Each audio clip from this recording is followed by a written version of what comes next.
আজি ৰাতিপুৱা পঁইতা ভাত খালোঁ। যোৱা ৰাতি ভাত কেইটামান বেছি হৈ থকা দেখি ভাবিলোঁ পানী দি থৈ ৰাতিপুৱা পঁইতা ভাত বনাই খাব পাৰিম। এই খাদ্যবিধ আমাৰ অসমীয়া লোকসকলৰ অতিকে প্ৰিয় নহয়নে, বিশেষকৈ গৰমৰ দিনকেইটাত। মই ভাতকেইটা কিহৰ লগতনো জুতি লগাই খালোঁ চাওকচোন। ইয়াত প্ৰথমতে নিমখ দি লৈছিলোঁ। এয়া মিহি মিহিকৈ মান ধনিয়া পাত কুটি ল'লোঁ, তেল দি ল'লোঁ, পিঁয়াজ, নেমু, আমৰ আচাৰ ঘৰতে বনাইছিলোঁ,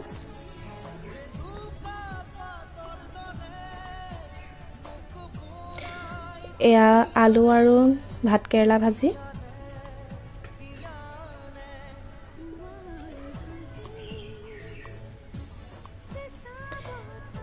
এয়া কঁঠাল গুটিখিনি মই সিজাই পেলাই পিটিকা কৰিলোঁ।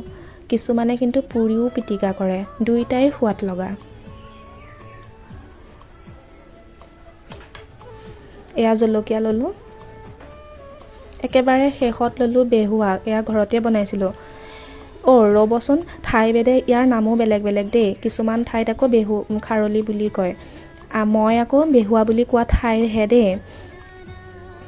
চাওকচোন কেনেকৈ আজি ৰাতিপুৱা জুতি লগাই খালোঁ।